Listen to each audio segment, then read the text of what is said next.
Hello and welcome to the No Balls Podcast. I'm your host, Patrick McDonald. With me, co-host Sheldon Kaufman. This is the Minnesota Timberwolves episode of the NBA preseason show. I'm not sure which exact episode it is. I was about to say that number, but I don't know at this point. Um, yeah, Minnesota Timberwolves. Really fun team here. I'll let you get any words out that you want to get out on the Timberwolves before we really get started. Let's just go ahead and get into it. I don't got too much to say right now. All right, yeah. So, for anybody who didn't know, last season Minnesota was good after a couple seasons of not being good. 56 and 26, third in the Western Conference, and they were a conference finals exit last season. Uh, this was coming after in 2023 when they pushed the Nuggets like pretty well in the first round as an 8 seed. Um, so a lot of people maybe didn't see this coming, but weren't too surprised by this. Um, Expected record 57 and 25, so about basically the exact same as their normal record. At home, they were 30 and 11, and on the road, they were 26 and 15. Pre All Star break, 39 and 16. Post All Star break, 17 and 10. Versus the Eastern Conference, they were 19 and 11 versus the West, 37 and 15. And clutch games, they were 21 and 15. And then in other games, they were 36 and 11. So overall, a very solid team, pretty consistent. No super big outlier things to point out here. Do you have anything that you want to hit on before we go into their offenses and their defense statistically last year? Just speaking on the season last year, it was really fun to watch just the emergence of Anthony Edwards. I think he kind of became a superstar. I think with his performance during the regular season, also his performance during the playoffs, we saw, which I'm sure you're about to tell us how good this defense was last year. Um, just a really fun team to watch defensively and offensively, with Cat showing that he's still one of the premier big big shooters in the league. Really, and they gave us great playoff series. So I mean, just a really fun team to watch last year. The Mavericks won, and the one before that, who they played, I forgot who they Denver. played, but yeah, the Denver, yeah, just great performances. So yeah, really fun team last year. Tell us what they were good at, Pat. So, it's not actually as much as you would like. It's not the areas that I initially would have thought they were good at. Overall, they were still really good. Plus 6.3 net rating, third in the league. Really solid right there. Offense, defense. You split it into their offense, 114.6 offensive rating, ranked 17th in the league. That's about what you would expect out of the Timberwolves based off of watching it last year. Um, their defensive rating, 108.4, first in first in the NBA last season. Again, about what you would have expected. What comes to be interesting for me here is the actual what made their offense good and what made their defense good. We'll start with the offense. Fifth in transition offense, they had a ton of really good athletic players out there. They're a good transition team. In the half court here, 19th in pick and roll ball handler efficiency, 22nd frequency, 38th percentile. So not not great there. But it's not going to kill them. Pick and roll man efficiency, third with 15th highest frequency, 93rd percentile. So they were getting a ton out of their bigs on out of the pick and roll. Ninth in post up efficiency, eighth in post up frequency, 72nd percentile. Very solid right there. And then 16th in ISO efficiency with the 10th highest frequency, 48th percentile. Going into this, I was expecting it to be flip flopped with their pick and roll ball handler stuff and their isolation stuff being better. But it was actually their bigs were getting the most of their production for them on offense. Um, 21st in offensive rebounding, third in 3-point percentage, so a really good 3-point shooting team. Didn't take many attempts though, 23rd. Seventh in pull-up 3-point percentage with a 16th highest pull-up 3-point frequency. Any comments on their offense? Um, just what you talked about, kind of the bigs getting a lot of the work there. That was kind of unexpected. If you just watched it, Rudy Gobert is not known as for his offensive prowess at all.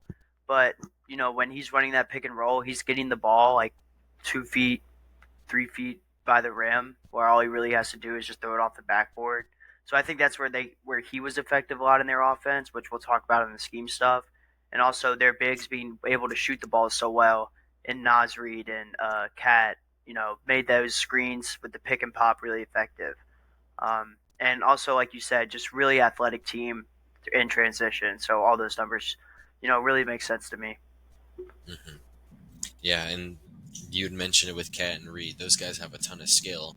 And Rudy, almost because the players know that he's not super skilled, they only really pass him the ball when he's going to score. Yeah, Um, he's extremely efficient just because of that, because he doesn't have a ton of volume there. Um, going into the defensive side of the floor, fifth in transition defense. So again, they play very similar in transition on both sides of the floor. Second in pick and roll ball handler defense, first frequency, 97th percentile. Overall was probably the best team as far as preventing points in this area, just because of the combination of their frequency and effectiveness. 97th percentile. Uh, 25th in roll man defense with the fourth highest frequency, 17th percentile. And then 24th in post-up defense with 30th frequency, and then 21st percentile. I'll say this, I think they were like significantly the lowest at post-up at teams posting up against them. It was them and the Cavs. Both of them have double bigs. Teams don't really post up against you if you have double bigs, so I wouldn't necessarily say they're definitely a bad post up defense team. It's just they don't ever get posted up against, so their numbers can be skewed by the small sample. But either way, they in the limited time that they had, they were not a great team there, 21st percentile. And then second in isolation defense, 21st frequency, 97th percentile. Ninth in defensive rebounding. Comments on their defense, did you think it would end up being like this? Because I certainly didn't. yeah. Interesting, but I mean, it was a really good defense last year. I think, like the post up stuff is definitely kind of interesting considering they have Rudy Gobert. But the pick and roll stuff makes sense to me because I mean we've talked about how good Rudy Gobert has been in previous episodes when alluding to his time at Utah. He still has that capability and he's still that defensive anchor. It's really hard to score against him. It's really hard to score on Cat. Really hard to score on uh, Jaden McDaniels, and a lot of just individually good guys. Mm-hmm. For sure, they were a very interesting team because I, of course, was expecting them to be a very good interior defensive team. I'd have to look back. NBA.com doesn't let you look at past seasons, so I would be really interested to see what Utah's numbers in the early 2020s looked like with Rudy Yeah, there. Maybe they might have even looked pretty similar to this, just because of you know it's still Rudy Gobert. Although I do think the surrounding cast around Rudy is definitely a little bit better than it was in Utah. Um, we'll go forward into lineups coaching scheme. Um, I have just one little or two little lineup tidbits, and then I'll let you get any scheme things that you got. They're playing two bigs every time. Anytime you're going on the court, you're getting two of Rudy, Cat, and Nas Reed. If you're going to be getting a point guard, it'll be Mike Conley. If not, it'll be some combination of Ant, Nickel Alexander-Walker, and Jordan McLaughlin, who's kind of a point guard, but they don't have a true second point guard. They did some stuff with the offseason on that standpoint, and I'm sure we'll get into that. But those are the two lineup tidbits that I have. And they'll play Ant, NWA, Conley. They'll even play all three of those guys together a little bit, but they like to play two of those guys most of the time. So, any coaching scheme stuff that you have with Minnesota? This is a team that moved the ball a lot, passed the ball a lot, scored off assist a lot. Really good at off ball movement and just cutting to the rim in general. Like we said, they have a lot of guys that are very athletic. Their bigs were setting screens a lot, and if it's Gobert, he was rolling to the rim. If it was Nas Reed or Cat, they would pop in for the 3 point. And the ball handler would keep the ball a lot in the pick and roll because Mike Conley is just a really good playmaker and he has that experience. So they kind of just let him feel things out and make the right passes. Yeah. Yeah, and it's a very stark difference to a couple years ago with D'Angelo Russell. Conley's just kind of field generaling out there. Um, the effectiveness I think was better a year ago than it was this, or 2 years ago than it was this past season. But uh, Conley's out there to do his job. The big scoring stuff is going to come from Ant. It's going to come from Karl Anthony Towns. It's going to come from Nas Reed. They're not going to ask him to do much out there to score the ball individually, although he can do it a little bit, obviously. Um, Defensively, they did some interesting stuff in the playoffs. In the regular season, it was almost exclusively Rudy and drop, or it was Rudy guarding a non-shooter and then Cat guarding the center if there was a stretch big out there. Basically, they want Rudy by the rim all the time, is their big thing. This ended up happening in the playoffs to where I think we talked about it last episode with the Denver Nuggets. They guarded Rudy off ball, but used him whenever Murray and Jokic were running a pick and roll. Rudy would play drop defense, and Cat would stay with Jokic. So they're not leaving Jokic open, and then there's still a role defender to guard Murray with the guard trailing him. Interesting stuff. It's how I've always thought to stop the Jokic Murray stuff because you want to exploit Murray's deficiencies as a passer and not Jokic's. But I don't know if it would have worked if Murray was healthy, but it did. Is the end of the day thing, and they're really creative over there. With Minnesota, primary matchups always are gonna pretty much go to McDaniels. Edwards gets a lot of the other stuff. Alexander Walker gets a lot of the other stuff. They just have a ton of guys who go out there and really try their ass off on defense and really, give it their all out there. And with Cat a couple years ago, they liked to play hedge and go and try to cause a ton of chaos behind the ball. They don't really have the athletes that they had a couple years ago, but they would still run a little bit of that, especially with Nas Reed still out there with Cat when Rudy was not on the floor. So there's a little bit of clashing of styles going on around there, but when Rudy's on the floor, they're playing drop. When Cat's on there, they're hedging a little bit more. Chris Finch has a great defensive mind. His scheme works clearly. They had the number one defense in the league last year. That's all I really have on their scheme.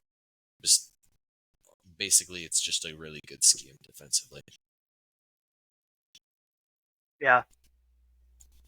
There's not much to be said about a team that's really good that has the defensive personnel that they have. Uh, do you have anything else before we go to the off season? Nope. Nope. Yeah. So in the off season, they had 2 first-round picks. Well, they had one. Uh, they made a move to get another one. I think that's the one that everybody wants to hear about. So I'll let you get the floor first on Dillingham. The other first rounder they had was Terrence Shannon Jr. What do you have on Rob Dillingham?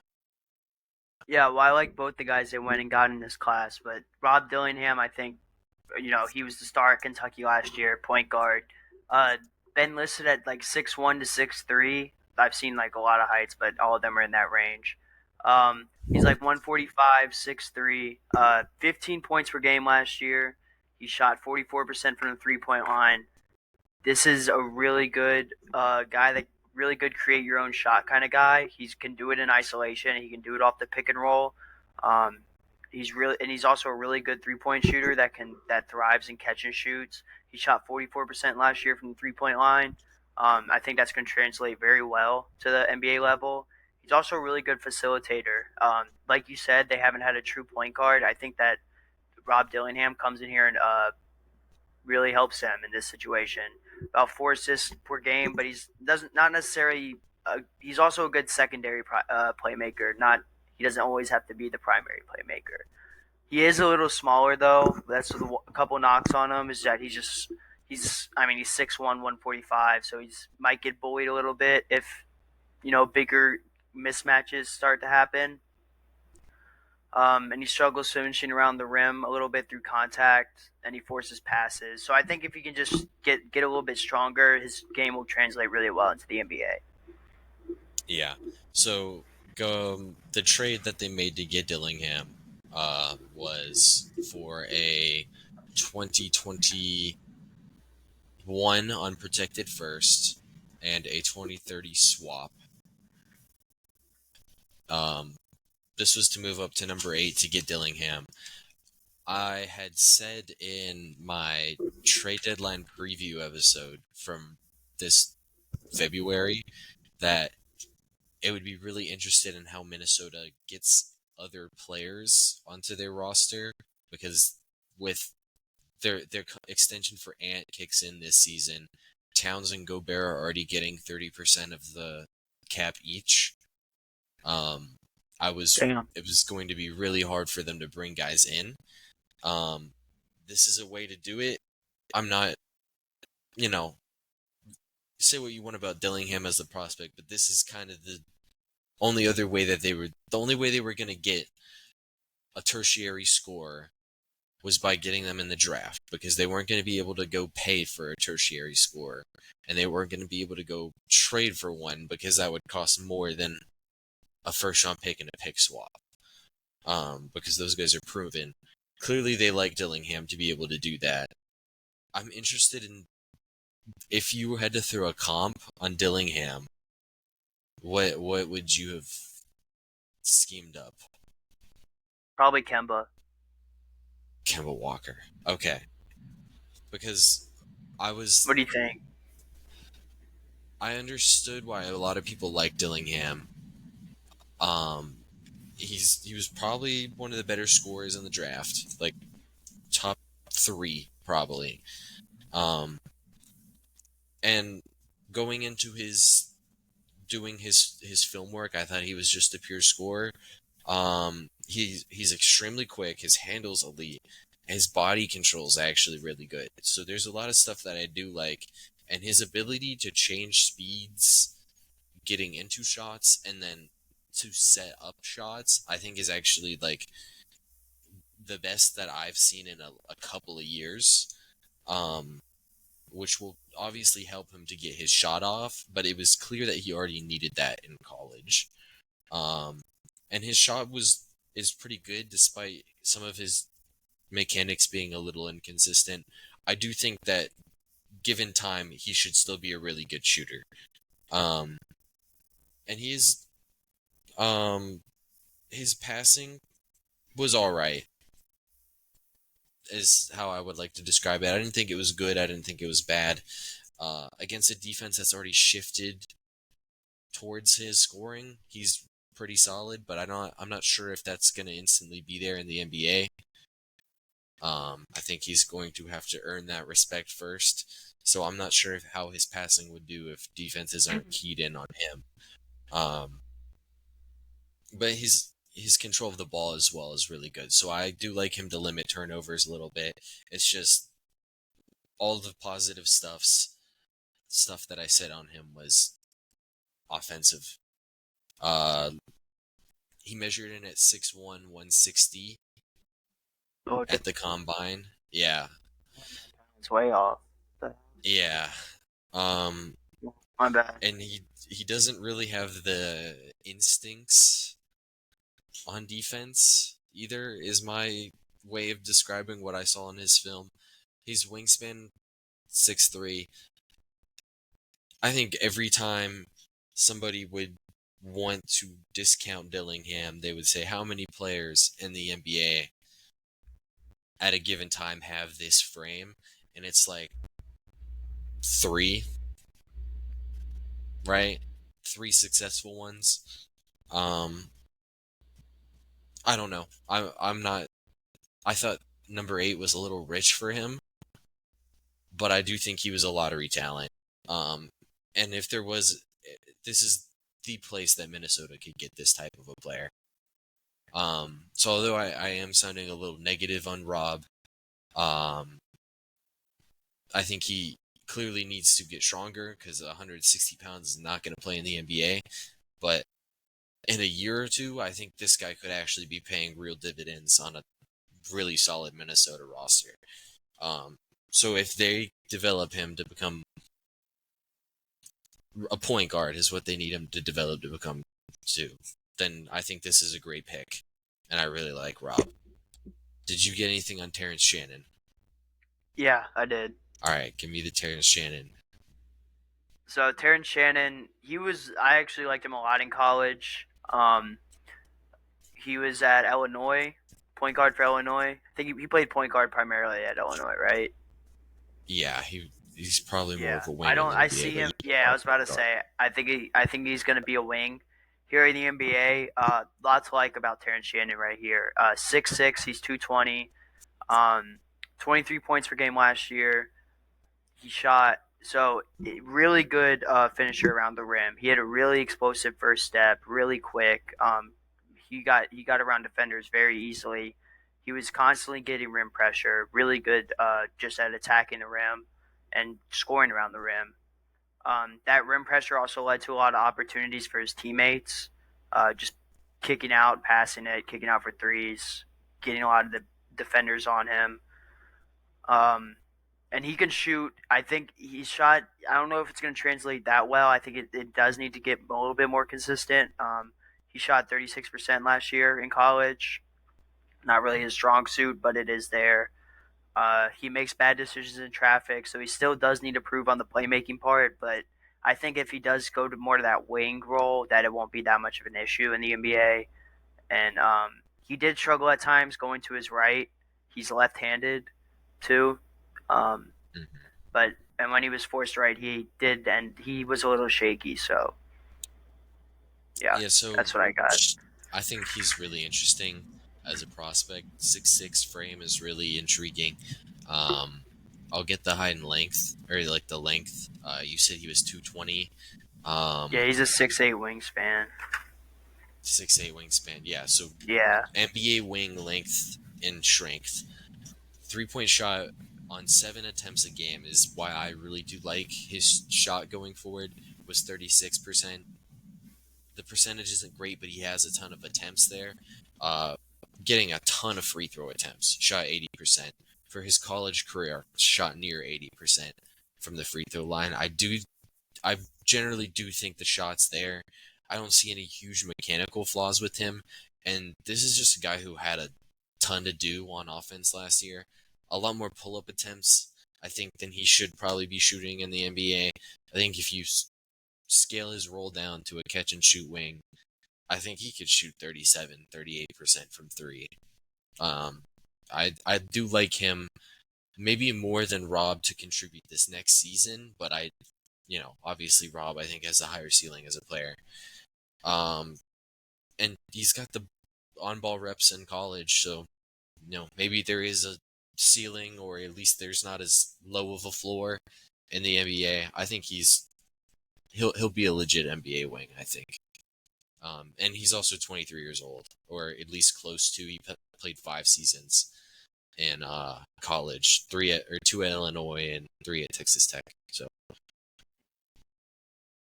he almost played with Jarrett Culver. He was a bro, year after Culver at Texas Tech. that's crazy. Like Jared Culver's out the league already. Yeah, I was about to say that's crazy. Yeah. Um, He just beat his case too. Terrence Shannon Jared, did. oh, Jared, yeah, I didn't want to look into it. So that he will be playing this year. Yeah, So that's a big plus for them yeah, that as is well. big. Um, Going further into the off season, unless you have anything more on either of those two guys. No, let's go into it. So addition subtractions. They added PJ Dozier. He might have. I guess he didn't play for them last season, but he had previously played for them. 6'6" wing kind of guard guy. Interesting enough. Um, and then Jesse Edwards, UDFA, and then the big one that I'm sure they're excited for is Joe Ingles. They brought him in on a veteran minimum. Um, they didn't do too much there, but I think that's some very solid moves, at least at the very least. Uh, do you have anything on those ones? Well, we've talked about how good Joe Ingles was for the Magic last year. So if he can bring at least a little bit of that to the Timberwolves, I'm sure. What did they get him on a vet minimum? Yeah, Yeah. So I mean, that's going to be a good sign. I think it's a good signing for them. Good upside if he goes in there and does what he did last year for the Magic and shoots about 43% and does what he did for those plus minuses or what the net ratings, what he does yeah. for their net ratings. With Yeah, specifically guys who don't shoot the ball well, which isn't super like obviously this was a solid shooting team, but there's still guys like McDaniels, Edwards himself is he took a huge step streaky. forward, but yeah, streaky for sure. So I think uh, Ingles' playmaking should really help them on offense. Um, yeah, that's all I really have on those guys. If we want to talk about their subtractions, um, they lost Monte Morris, T.J. Warren, Wendell Moore Jr., Jordan McLaughlin, and Kyle Anderson.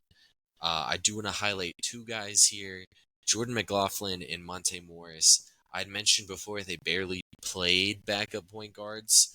Um, these guys did actually play a good bit. They played a combined just under 1,000 minutes. Monte Morris had a plus 9.8 net rating, and Jordan McLaughlin had a plus 11.3. So these guys were actually giving them solid minutes. They just didn't play them too much. It was a bit of trying to figure out which one of them to play, because they probably couldn't have played together that much, just because they're very similar types of players, and you didn't really want to play them with Conley. So that's those guys. Do you have any comments on any of their additions or subtractions? Yeah, I was gonna say Monte Morris was interesting, and Kyle Anderson. I feel like Kyle Anderson played some pretty big minutes for them, like in the playoffs, especially. He was the one that guarded Luca a lot, um, right? I'm A not good mistaken. bit. It was mainly Yeah. McDaniels, but Well, when he was out, they put there. Well, when Luca was cooking them, they. I know they yeah, put Anderson there. Um, I mean, it's not a huge loss, but Anderson definitely was a part of a pretty. It was definitely a part of their offense last year. Um, if, but I think that Joe Ingles can come in there and definitely take over for maybe what these guys were giving up. But yeah, I don't know. It's interesting. Yeah, yeah. McLaughlin and Monte Morris played out of their total 1,000 minutes. Only 65 of them were shared.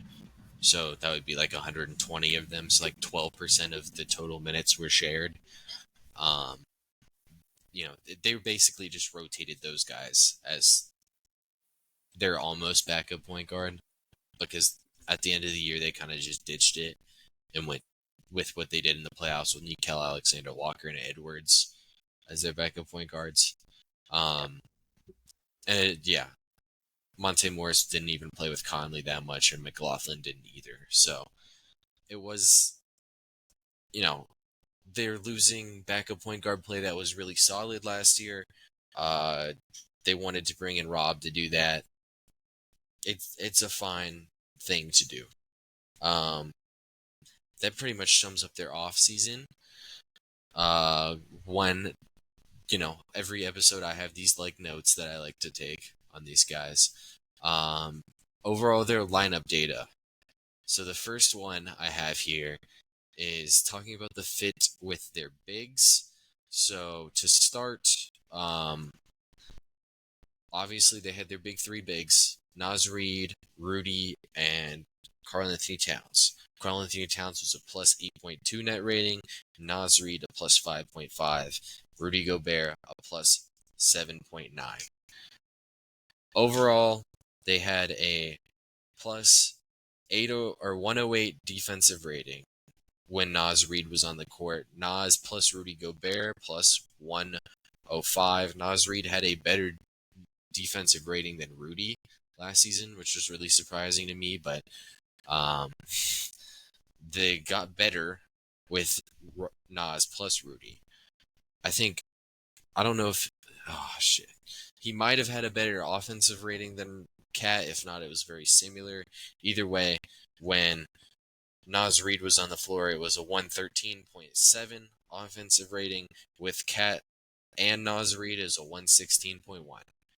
Essentially, the point I'm trying to make here is Naz Reid did improve the lineups with both of the bigs together, just in their own individual ways, and overall, the lineups together looked very similar.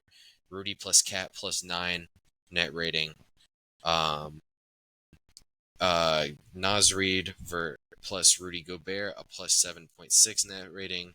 Naz Reid plus Cat a plus 7.6 net rating. So, no matter what combination of their big lineups, they were performing really well. Additionally, do you have anything you want to mention on that before we keep going? No, I mean that just goes to show that Nas Reed is actually really, really good. Yeah, they he won 6 Man of the Year, right? Yeah, I think I saw that. Yeah, I was about to say he definitely should have. yeah. My next little section here is talking about a guy who I think everybody likes, Mike Conley, but maybe for this team, it wasn't the best that they could have got out of Mike Conley. Without Mike Conley on the court, Anthony Edwards and Karl-Anthony Towns had a 125 offensive rating, with a plus 11.6 net rating, and this was in 552 minutes. So it was a solid sample size. They were significantly better with those two guys without Mike Conley. Similarly with Naz Reid, a 119 offensive rating, a plus 13.4 net rating. This was in almost 800 minutes. Rudy Gobert, a 120 offensive rating, a plus 9.7 net rating, and then almost 600 minutes. So their offenses, even though we talk about uh, Mike Conley elevating the floor of their offense and helping them offensively, clearly, it didn't matter this much or that much this season as it did in the years past.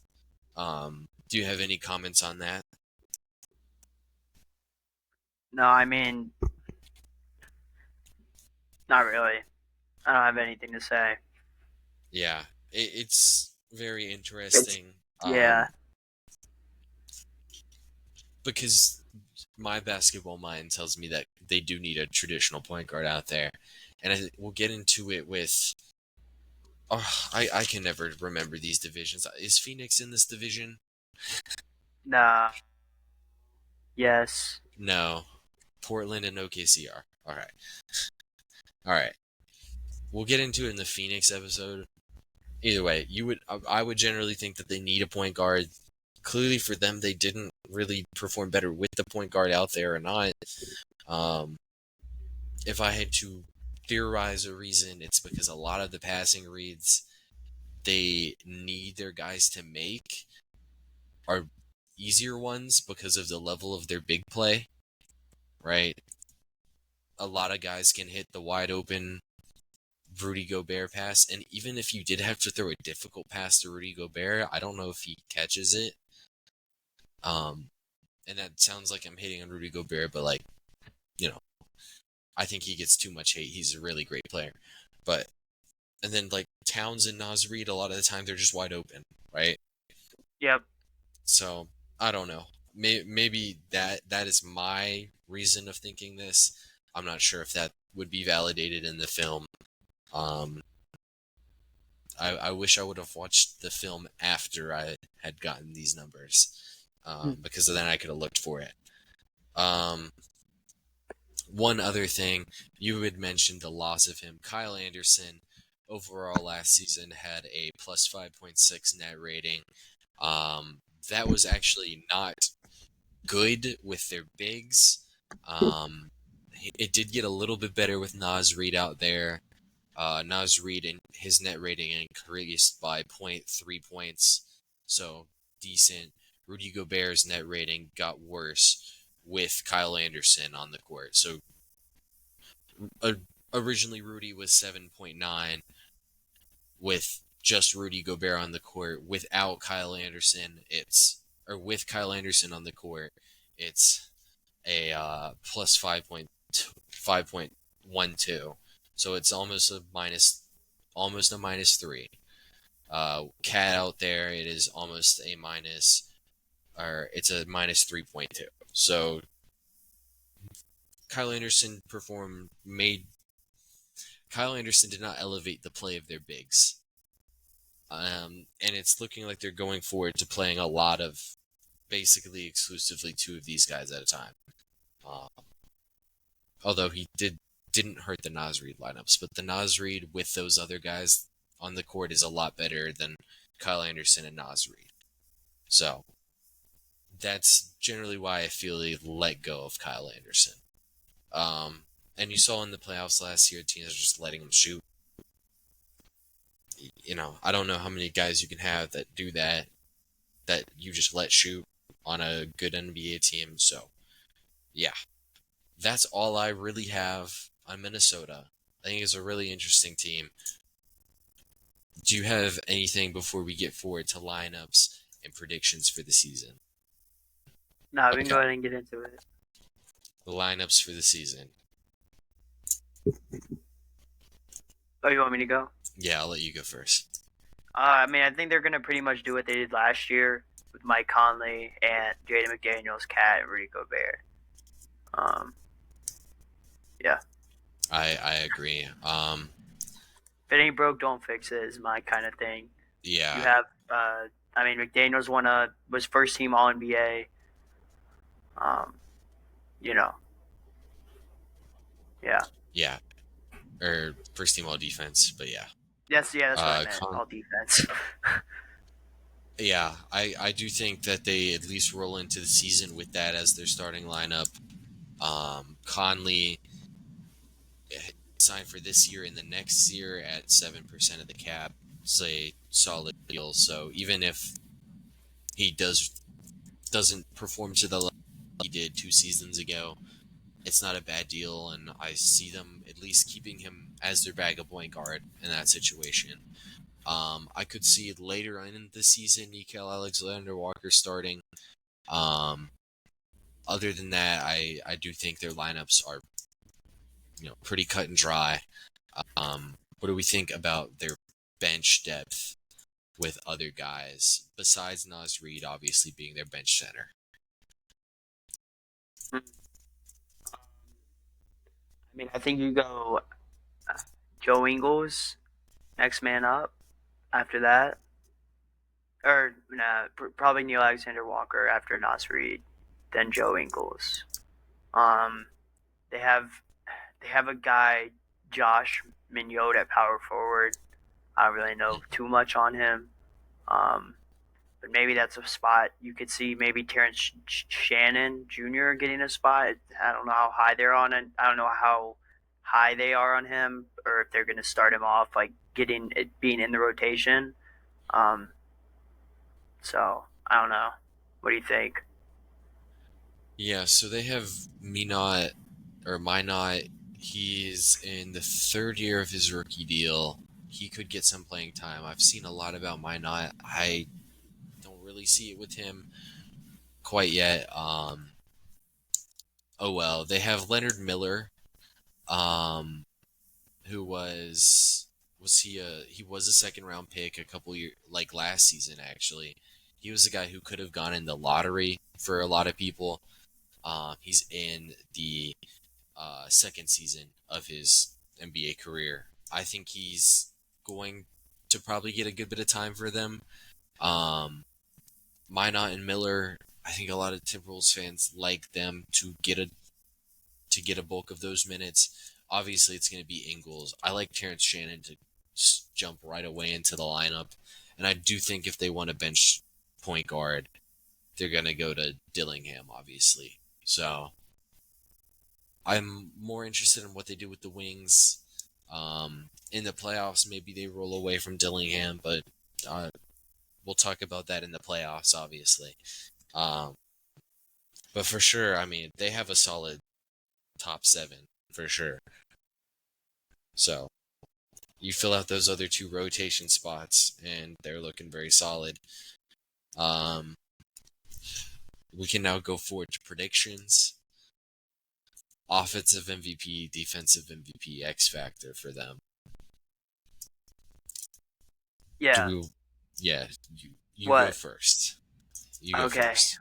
Um, I'm all right. So I went. I think I don't see a world where Anthony Edwards is not the offensive player of the year or offensive MVP for this team. Um, we saw the leap he took last year, and I mean, I think he's just going to get even better. Um, he's mature. He's gonna. This is. He's gonna mature. He spent a lot of time overseas with Team USA, being around those people.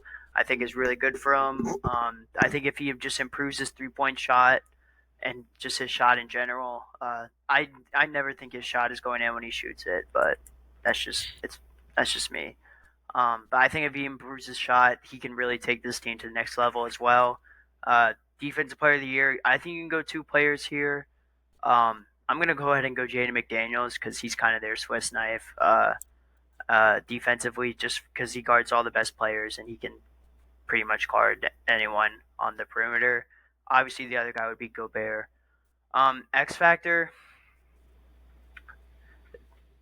it was I don't know. I didn't really know who to pick for this. I went Cat, kind of just because of how the season ended for Cat and how kind of bad he performed in the playoffs. I mean, really bad, but he badly performed in the playoffs, In the especially near the Mavericks series, yeah yeah. in the Maverick series. Just looked like just out of it. I don't know. I think Cat there was just a lot of things I didn't like about the Timberwolves in that Maverick series. They just didn't look the same. I just hope that Cat can just show up when and just. I think if the Timberwolves want to be a championship contender, Karl Anthony Towns needs to make impacts during games, Mhm. and I just didn't think he did that last year. So that's just kind of my reasoning is putting him as the X factor. Specifically for them in the in the Nuggets series, Karl Anthony Towns might have been playing the best basketball he's ever played. And then you go forward to the Mavericks series, and suddenly they can't stop Derek Lively and Daniel Gafford rolling to the rim. Um, a lot of that has to do with the lack of, I think both Gafford and Lively are more vertically capable than Cat and Gobert. I think is the big thing there, and that you know, even though they're not two super athletic guys, it's just like no matter what they did, they were outmatched as far as ability to jump, and that hurts them in the pick and roll. But it just they were selling out to stop Luka too much in that series. I think is the big thing that a lot of people found, and they were just getting killed by Lively and Gafford just rolling to the rim. And this is more of me saying that I do think Cat does have that next level, serious level basketball that he can play. He did play it in the Nuggets series. It's just I think the Maverick series was a really bad matchup for him. Um, Going offensive MVP for them, it's Anthony Edwards. I don't think we talked about it enough. their offense isn't really that great yet. Um, I think that was the real reason I didn't think they could win the championship last year. Is just I didn't think I thought their defense was great, but their offense just it was not the worst in the playoffs, but it might have been bottom three in the playoffs. Maybe not three because the Heat did exist in the playoffs. So Orlando, Miami. No, maybe they might have been bottom three. Um, yeah, they might have been a bottom three playoff offense last year. Um, Anthony Edwards is my offensive player of the year, to put things shortly. Although I do think he has some steps forward to take. Watching him in Team USA, like you said, he seemed not like the worst player out there, but he seemed like for sure the least experienced player. And out of all of the players that actually played in the Serbia game, in the France game, he did seem like the worst player out there. His feel for the game is just a step behind right now, I think. And I think for him to take that next level jump, I think he does need to become a better passer, a better decision maker as well, and then his efficiency also just isn't quite there yet. A lot of bad mid-range shots for him. Um, and I think, I don't know, we might do player rankings for this season. We might do it at the end of the season after everything's done. Unless Edwards takes a step forward, I think he is being wildly pushed higher than he actually is right now. That being said, he's still my Timberwolves offensive MVP. Defensive MVP for me is also McDaniels because they have those dual schemes that they like to run. McDaniels is kind of the butter that oils. That's a really weird analogy. That The butter smooths the oil. ride. The butter that smooths the ride. Um, in both of those schemes. In the Gobert drop coverage scheme, McDaniels is the guy chasing guys over screens, forcing them into the paint. And then in the Karl-Anthony Towns hedge and recover scheme, he's the guy causing a ton of havoc, whether that's on the ball trying to get deflections or off ball trying to just run around and save shots somewhere. He's awesome. McDaniels might be a top, like, he's either one or two on non-defensive bigs in the league. I think he's awesome. And then X Factor for them, I'm gonna have Rob Dillingham because if he is as good of a shot maker as you want him to be, he is right away an NBA guard and probably their second best, not their second best scorer, but their fourth, right? Which is a big deal for this team, and I think that could really help them. And hopefully they can hide him on defense. Other than that, I don't have too much more on the Timberwolves. Any other comments you want to get before we head on out? Nope. All right. That was it for the Timberwolves. Oh, do we think they got better or got worse?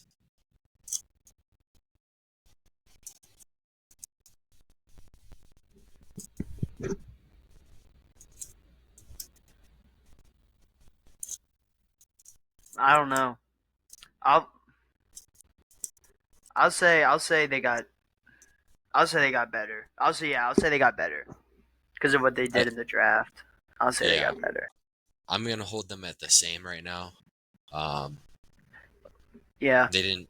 If you look at it, McLaughlin, Morris, Anderson for Ingles, Dillingham, and Shannon. As of right now, that might be worse, but I do think there's some internal improvement to have had on this roster. I'm going to hold them as they stayed about the same, which is perfectly fine because last season they won 57 games. Um, Solid off season for Minnesota. I think we're good to wrap it up here. Mhm. So yeah, that'll be it for Minnesota. Next episode will be the New Orleans Pelicans. Host Patrick McDonald signing off. Co-host Sheldon Kaufman signing off. We will see y'all in 2 days.